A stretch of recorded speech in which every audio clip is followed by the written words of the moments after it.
Voici mon chat, Albert, et voici Marine, sa meilleure amie. Aujourd'hui, ils vont tenter leur chance à un jeu très célèbre, le jeu de Monty Hall. Tout commence par 3 gobelets en carton retournés. Sous l'un des gobelets, le maître de jeu a placé une boule de papier, et il demande à Albert et Marine de la retrouver. Après un court échange, nos deux chats tombent d'accord, ils souhaitent essayer le premier gobelet. Mais le maître de jeu fait monter le suspense. Il retourne un gobelet qui n'est ni celui sélectionné par Albert et Marine, ni celui cachant la boule de papier.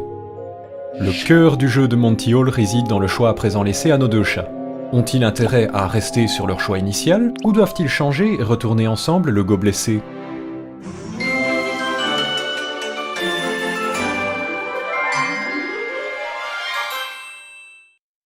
Selon Marine, changer de gobelet ne fera aucune différence. Choix A ou C, elle et Albert ont à présent une chance sur deux de tomber sur la boule de papier. Autant donc rester sur leur choix initial. Mais Albert n'est pas de cet avis.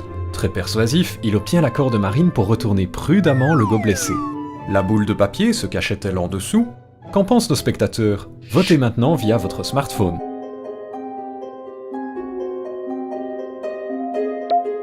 Chers internautes, message reçu. Voici donc une animation de 2 petits chats qui se passent une balle.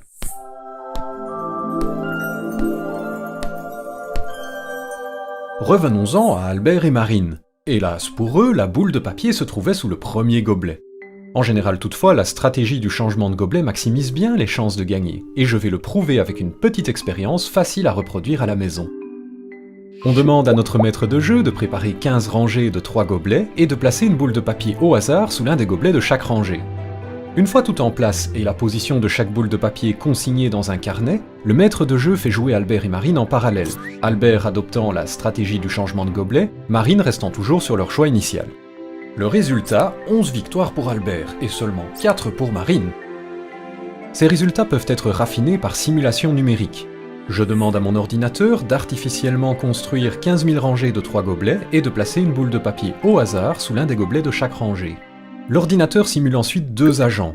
Le premier va appliquer la stratégie d'Albert, tandis que le second va appliquer celle de Marine. L'exécution de ce plan se heurte toutefois à une limitation fondamentale de nos ordinateurs. Réduits à leur plus simple expression, ces derniers peuvent être vus comme de grosses calculatrices, capables d'effectuer des opérations arithmétiques à une vitesse prodigieuse.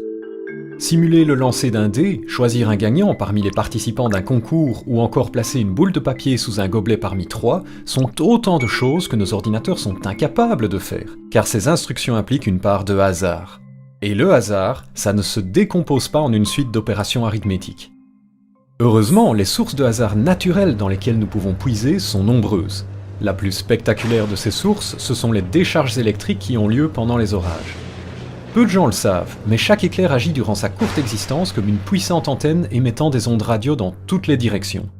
Ces ondes radio se propagent à la vitesse de la lumière, rebondissant sur le sol et sur l'ionosphère entre lesquelles elles sont piégées, ce qui va les guider très rapidement jusqu'aux 4 coins de la planète. Il y a entre 40 et 100 coups de foudre sur Terre toutes les secondes, soit plusieurs millions de décharges électriques par jour. Le résultat est que nous baignons dans un bruit de fond radio permanent, d'origine tout à fait naturelle. Indésirable lorsqu'on a envie d'écouter sa station radio favorite, ce bruit constitue le reste du temps une source de hasard de très grande qualité, appréciée des statisticiens. Attention toutefois, ce n'est pas suffisant de capturer ce bruit à l'aide d'un récepteur pour pouvoir en faire un usage statistique. Tout comme le pétrole brut que nous devons transformer en carburant pour nos voitures, le bruit de fond radio doit d'abord subir une série de traitements au terme desquels il devient du carburant statistique, plus précisément une source de valeur aléatoire entre 0 et 1.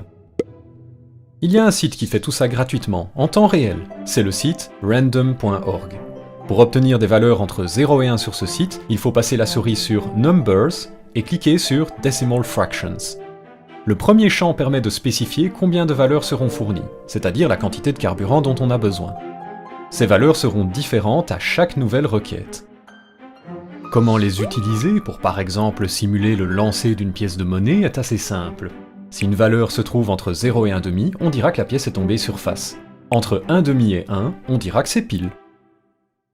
Un autre exemple, simulons le lancer d'un dé. Ici, on va diviser le segment, qui va de 0 à 1, en 6 morceaux de même longueur.